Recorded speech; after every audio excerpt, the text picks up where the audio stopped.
আজি যোনখিনি কোৱেশ্যন আমি ডিছকাছ কৰিম সেইখিনি তোমালোকে জিঅ'গ্ৰাফি ইলেক্টিভ পৰীক্ষাত দেখিবলৈ পাবা, কাৰণ বহুত ইম্পৰ্টেণ্ট হয়। এইখিনি তোমালোকে প্ৰেক্টিছ কৰি যাবা যোৱাৰ আগতে, যোনখিনি আজি দেখুওৱা হ'ব। লগতে আজি এই ভিডিঅ'টোতে আমি কিছুমান ইম্পৰ্টেণ্ট PDF দি দিম তোমালোকক, কেনেকুৱাকৈ ডাউনলোড কৰিব পাৰিবা গোটেইখিনি কথা আলোচনা কৰিম। নোটছ আছে ইম্পৰ্টেণ্ট, তাৰোপৰি কিছুমান ইম্পৰ্টেণ্ট প্ৰি ফাইনেলৰ কুৱেশ্যন পেপাৰ লৈ আনিছোঁ তোমালোকৰ বাবে। ভিডিঅ'টো সম্পূৰ্ণ চাবা আৰু চেপ্টাৰ ৱাইজ আমি কমনো ডিছকাছ কৰিম। গোটেইখিনি চেপ্টাৰৰ বাবে কি ইম্পৰ্টেণ্ট ৰিপিটেড কুৱেশ্যন আছে সেইখিনি আমি লৈ আনিছোঁ। তো গোটেইখিনি ক'ত পাবা? আমাৰ চেনেলতে পাবা। তো চেনেলটো ছাবস্ক্ৰাইব কৰি ৰাখিবা। যিসকলে চেনেলটো এতিয়ালৈ ছাবস্ক্ৰাইব কৰি ৰখা নাই তোমালোকে চেনেলটো ছাবস্ক্ৰাইব কৰি ৰাখিবা, কাৰণ চোৱা মেট্ৰিক পৰীক্ষাটো শেষ হৈ যাব, তাৰপিছত ক্লাছ 11তো মই যিমান পাৰোঁ সহায় কৰি যাম। জিঅ'গ্ৰাফি ইলেক্টিভ দিয়া কোনো কথাই নাছিলে, কিন্তু তোমালোকে কমেণ্ট কৰি আছিলা যে আমাক লাগে, আৰু তোমালোকে কমেণ্ট দিবা আৰু আমি লৈ নানিম, তেনেকুৱা হ'বই নোৱাৰে। তো বহুতে কৈ আছিল যে জিঅ'গ্ৰাফিৰনো ভিডিঅ' বনাই নে, ইয়াত দেখোন ভিউছে নাহিব। তো চোৱা, তোমালোকে কিবা এটা ক'বা আৰু আমি নানিম, তেনেকুৱা হ'বই নোৱাৰে। যদিহে ভিউজ নাহক, কিন্তু তোমালোকৰতো সহায় হ'ব যিসকলৰ জিঅ'গ্ৰাফি ইলেক্টিভ আছে। তো সেইটো কাৰণে ভিডিঅ'টো লৈ আনিছোঁ, ভিডিঅ'টো সম্পূৰ্ণ চাবা। আৰু চোৱা, তোমালোকৰ মেপ অফ ইণ্ডিয়াটো আহিব ইয়াত। যেনেকুৱাকৈ ছ'চিয়েল ছায়েন্সত মেপ অফ আছাম আহিয়ে থাকে প্ৰতিবাৰে, পেটাৰ্ণ যেনেকুৱাই নাহক কিয়, যিমানে টান নকৰক কিয়, মেপ অফ আছাম দিয়ে। তো ইয়াতো ঠিক তেনেকুৱাকৈ মেপ অফ ইণ্ডিয়া দিয়ে। ইয়াত তোমালোকে চাব পাৰা প্ৰি ফাইনেলৰ এক্সাম পেপাৰখিনিত মেক্সিমামতে আছেই তোমালোকে মেপ অফ ইণ্ডিয়া দেখা পাবা, আৰু ইণ্ডিয়াৰ কিছুমান লোকেশ্যন বহাব দিব। ইয়াত লোকেশ্যনখিনি তোমালোকে চোৱা, নৰ্মেলি 5 মাৰ্কছৰ আহে, ইয়াত দেখা পাইছা, আৰু কেতিয়াবা 6 নম্বৰ দি দিয়ে। তো কি দিয়ে সেইটো ঠিক নাই, 4, 5, 6 তেনেকুৱা দিব পাৰে, কিন্তু ইয়াত থকা লোকেশ্যনখিনি চাবা আৰু মেপ অফ ইণ্ডিয়া প্ৰেক্টিছ কৰিবা। ভাৰতৰ মানচিত্ৰটো তোমালোকে প্ৰেক্টিছ কৰিবা।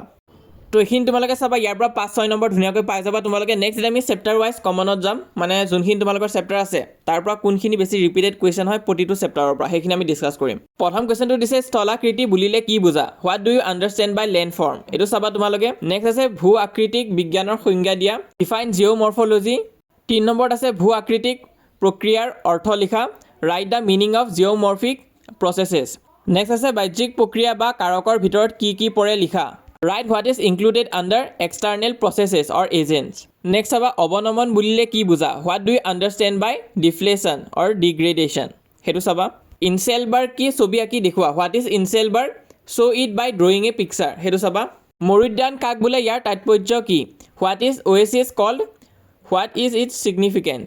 বালিয়াৰী কি আৰু ইয়াৰ সৃষ্টি কেনেকৈ হয় লিখা, what is a sand dune and how it is form, write about it, সেইটো চাবা তোমালোকে। নেক্সট চাবা অপঘৰ্ষণ কি? ইয়াৰ ফলত কি ধৰণৰ অৱয়ৱৰ সৃষ্টি হয়, what is abrasion? What kind of landform are created as a result of it. 10 নম্বৰটো চাবা সংনিঘৰ্ষণৰ অৰ্থ লিখা, write the meaning of attrition. Next চাবা হিমবাহ কাক বোলে? ইয়াৰ গতি অতি ধীৰ হোৱাৰ কাৰণ কি? What is glacier? What is the reason for its extremely slow' movement, সেইটো তোমালোকে চাবা, ইম্পৰ্টেণ্ট আছে। তাৰপিছত চাবা হিমবাহ কেই প্ৰকাৰৰ? প্ৰত্যেকৰ বিষয়ে চমুকৈ লিখা, how many types of glacier are there, write briefly about its, সেইটো চাবা। লাষ্ট কুৱেশ্যনটো হৈছে হিমবাহ উপত্যকাৰ আকৃতি ছবি আঁকি দেখুওৱা, show' the shape of glacier valley by drawing a picture. লগতে আৰু 3টা কুৱেশ্যন আছে, চেপ্টাৰ 1ৰ পৰাই হয়। কি হৈছে চোৱা, উলমা উপত্যকা কি লিখা, write what a hanging valley is. গ্ৰাও কি? ই কেই প্ৰকাৰৰ? চিত্ৰ আঁকি গ্ৰাৱৰ অৱস্থান দেখুওৱা, write what is moraine, how many types are there, show' the location of moraines by drawing a diagram. গোলকীয় উত্তাপ বৃদ্ধিয়ে হিমবাৰৰ ওপৰত কি ধৰণৰ প্ৰভাৱ পেলাব, সাধাৰণ জ্ঞানৰ ভিত্তিত তাৰ এটা আভাস দিয়া, give an idea based on general knowledge about what kind of impact global warming will have on glaciers. এতিয়া আমি নেক্সট চেপ্টাৰটোলৈ যাম, চেপ্টাৰ নম্বৰ 2। ইয়াত তোমালোকে চোৱা পৰিৱেশ বুলিলে কি বুজা? পৰিৱেশক কিয় এটা তন্ত্ৰ হিচাপে বিবেচনা কৰা হয়, what do you understand by environment? Why is the environment considered a system, সেইটো তোমালোকে চাবা। নেক্সট তোমালোকে চাবা পৃথিৱীৰ বায়ুমণ্ডল, স্থলমণ্ডল, জলমণ্ডল আৰু জীৱমণ্ডলৰ মাজৰ সম্পৰ্ক উদাহৰণ দি বুজোৱা, explain the relationship between the earth atmosphere, lithosphere, hydrosphere and biosphere with example. পৃথিৱীৰ সকলো অঞ্চলৰ পৰিৱেশ কিয় একে নহয়, চমুকৈ লিখা, briefly write why the environment of all region of the world is not the same. পৰিৱেশ ভূগোলৰ সংজ্ঞা দিয়া, give the definition of environmental geography. পৰিৱেশৰ উপাদান বুলিলে কি বুজা? জীৱীয় আৰু অজীৱীয় উপাদানৰ অৰ্থ লিখা, what do you understand by components of the environment, write the meaning of biotic and abiotic components, সেইটো চাবা। নেক্সট তোমালোকে চাবা পৰিৱেশৰ সমস্যা মানে কি, what is main by environmental problems.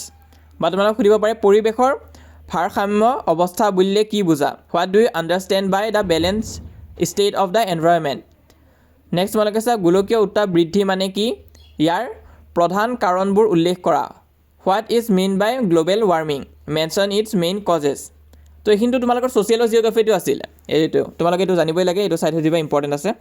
লগতে জীৱীয় আৰু অজীৱীয় উপাদান যে আমি অলপ আগতে পাই আহিলোঁ যে তাৰ মাজৰ পাৰ্থক্য তোমালোকক সুধিব পাৰে, সেইখিনি তোমালোকে ভালকৈ চাই থৈ দিবা।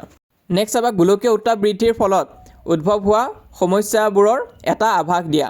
Give an overview of the problem that may arise as a result of global warming. Next তোমালোকে চাবা গোলকীয় উত্তাপ বৃদ্ধিৰ নিয়ন্ত্ৰণৰ ক্ষেত্ৰত মানুহৰ কৰ্তব্য সম্বন্ধে চমুকৈ লিখা।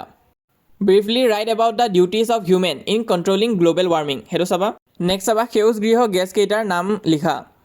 Write the names of a few greenhouse gases. বায়ু প্ৰদূষণ বুলিলে কি বুজা, কি কি কাৰণত বায়ু প্ৰদূষিত হয়। What do you understand by air pollution? For what reason does air become polluted? সেইটো চাবা। বায়ু প্ৰদূষণে কেনেধৰণৰ সমস্যা সৃষ্টি কৰিব পাৰে লিখা।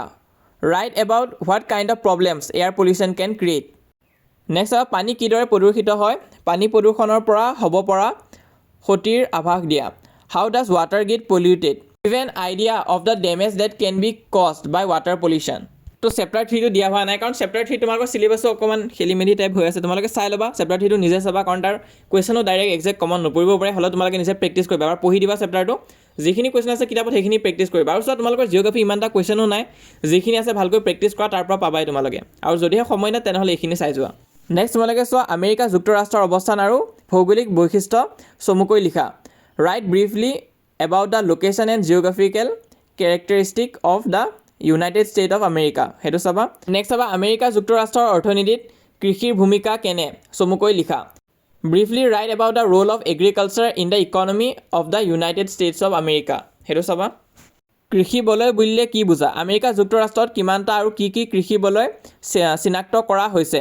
মানচিত্ৰত দেখুওৱা আৰু প্ৰতিটো বলয়ৰ বিষয়ে চমুকৈ বৰ্ণনা দিয়া। What do you understand by agricultural belts? How many and what specific agricultural belts have been identified in the USA? Show them on a map and give a brief description of each belt. America যুক্তৰাষ্ট্ৰৰ প্ৰধান উদ্যোগ অঞ্চলকেইটাৰ নাম লিখা আৰু মানচিত্ৰত দেখুওৱা। মানচিত্ৰত নাহিবও পাৰে, কিন্তু চোৱা তাৰে এটা অঞ্চলৰ বিতং বিৱৰণ দিয়া, সেইটো চাইবা তোমালোকে। Write the names of the major industrial region of United States of America and show them on a map. Give a detailed description of one of those regions. Next তোমালোকে চোৱা জাপান দেশৰ ভৌগোলিক অৱস্থান সম্পৰ্কে লিখা। Write about the geographical location of Japan. Japan দেশৰ এটা ভৌগোলিক পৰিচয় দাঙি ধৰা। Present a geographical introduction of the country of Japan. জাপানৰ ভূ অৱয়বৰ এটি চমু বিৱৰণ দিয়া। Give a brief description of the landform. Physiography of Japan. জাপানৰ জনসংখ্যা বৃদ্ধি আৰু বিতৰণৰ সম্পৰ্কে চমুকৈ লিখা। Write briefly about the population growth and distribution of Japan. জাপানৰ অৰ্থনীতিত কৃষিৰ ভূমিকা সম্পৰ্কে লিখা। Write about the role of agriculture in the economy of Japan. জাপানৰ প্ৰধান ঔদ্যোগিক অঞ্চলসমূহ কি কি, প্ৰতিটো অঞ্চলৰে চমু বিৱৰণ দিয়া। What are the major industrial region of Japan? Give a brief description of each region. Next তোমালোকে চোৱা চেপ্টাৰ নম্বৰ 6। ইয়াত তোমালোকে চোৱা ভাৰতবৰ্ষৰ এটা চমু পৰিচয় দাঙি ধৰা। Present a brief introduction of India. তো চোৱা গোটেইখিনি কৈ যাওঁ, গোটেইখিনি কৈ গ'লেতো দেৰি হৈ যাব, কিন্তু লাষ্ট চেপ্টাৰে হয়। ইয়াত তোমালোকে চাই যোৱা যোনখিনি কুৱেশ্যন দিয়া হৈ আছে, 6টা কুৱেশ্যন দিয়া হৈ আছে, 5টা কুৱেশ্যন দিয়া হৈ আছে এখন শ্লাইডত, এইখিনি চাবা। আৰু নেক্সট শ্লাইডত তোমালোকৰ বাকী 5টা কুৱেশ্যন দিয়া হৈ আছে। এই 10টা কুৱেশ্যন প্ৰেক্টিছ কৰা তোমালোকে চেপ্টাৰ নম্বৰ 6টোৰ পৰা। তো এইখিনি আছিল তোমালোকৰ চেপ্টাৰ ৱাইজ কিছুমান ইম্পৰ্টেণ্ট কুৱেশ্যন যোনখিনি বৰকৈ ৰিপিট হৈ থাকে, এইখিনি তোমালোকে চাবা। এনে পাৰিলেতো গোটেই কিতাপখনে চাই ল'বা, কিন্তু প্ৰথম এইখিনি তোমালোকে কমপ্লিট কৰি ৰাখা, তাৰপিছত কিতাপৰ বাকী কুৱেশ্যনখিনি লৈ তোমালোকে যাবা। তো এতিয়া আমি আহিছোঁ ইম্পৰ্টেণ্ট পাৰ্টটোলৈ, কিছুমান ইম্পৰ্টেণ্ট PDF তোমালোকক দিবলৈ গৈ আছোঁ। চ' প্ৰি ফাইনেল এক্সাম যে হৈছিলে তাৰে 4-5খনমান ইম্পৰ্টেণ্ট ডিষ্ট্ৰিক্ট বাছি লৈ সেইখিনি PDF কৰি তোমালোকক দিয়া হ'ব। তো 4খনমান ইম্পৰ্টেণ্ট ডিষ্ট্ৰিক্টৰ PDF তোমালোকক দি দিম, কাৰণ প্ৰি ফাইনেলৰ পেপাৰখিনি কিয় চাব দিছোঁ, কাৰণ তাৰ পৰা কুৱেশ্যন ৰিপিট হোৱা চান্স আছে। যিহেতু পেটাৰ্ণ একদম বদলাই নাই তোমালোকৰ ইলেক্টিভ এক্সামত, সেই অল্ড পেটাৰ্ণে আছে। তো হাফ ইয়াৰলি ইউনিট টেষ্ট লগতে প্ৰি বৰ্ড পেপাৰখিনি প্ৰেক্টিছ কৰিবা, তোমালোকে নিশ্চয় যি কুৱেশ্যন আহিব পৰীক্ষাত এটেম্প কৰি আহিব পাৰিবা। অল্ড পেটাৰ্ণে হ'ব আৰু চোৱা কপি চেকিং ইজি হ'ব। তো সেইটো কাৰণে মই কৈছোঁ যে গোটেইখিনি কুৱেশ্যন তোমালোকে এটেম্প কৰি থৈ গুচি আহিবা, একো কুৱেশ্যন নেৰিবা, যিমান পাৰা চব লিখিবা। কিছুমান ষ্টুডেণ্টৰ তাত আকৌ পঢ়িবৰ কাৰণে একো নাই, তো তেনে ক্ষেত্ৰত তোমালোকে এই নোটছৰ PDFখনো ল'ব পাৰা। এইখন কিন্তু অকল অসমীয়া মিডিয়ামতহে আছে। তো এইটো এনেই দিছোঁ যাতে তোমালোকৰ অকণমান সহায় হয় আৰু। তো এই যিখিনি PDF কথা কৈছোঁ গোটেইখিনি PDF তোমালোকে পাই যাবা, হোৱাটছএপ চেনেলত পাই যাবা, একদম ফ্ৰী, এটকাও দিব নালাগে। কাৰণ চোৱা আমি বিচাৰিছোঁ যে তোমালোকৰ পৰীক্ষাটো ভাল হোৱাটো, আৰু এই পৰীক্ষাৰ এদিন আগত পইচাখিনি লৈনো কি হ'ব। তো সকলোকে ফ্ৰীতে দি দিয়া হ'ব, তোমালোকে জইন কৰিবা হোৱাটছএপ চেনেলত। আৰু চোৱা হোৱাটছএপ চেনেলত জইন কৰি এতিয়া বোলে পৰীক্ষা শেষ হ'ল, এতিয়া মই গুচি যাম, সেয়া কৰি লাভ নাই। কাৰণ চোৱা ক্লাছ 11ৰ কাৰণে আকৌ আমি সহায় কৰি যাম, ক্লাছ 11ৰ কাৰণে যিমান পাৰোঁ সহায় কৰিম। তো হোৱাটছএপ চেনেলত সোনকালে জইন কৰা, লগতে এই PDF আদি গোটেইখিনি পাবা আৰু চেনেলটো তোমালোকে ছাবস্ক্ৰাইব কৰি ৰাখিবা তো চোৱা ভিডিঅ'টো ইমান দেৰিলৈ যদি চাই আছা তোমাৰ পৰা আমাক আৰু একো নালাগে অকল তোমালোকে ছাবস্ক্ৰাইব কৰিলে হ'ল বাকী যিমানখিনি আমি পাৰোঁ আমি সহায় কৰি যাম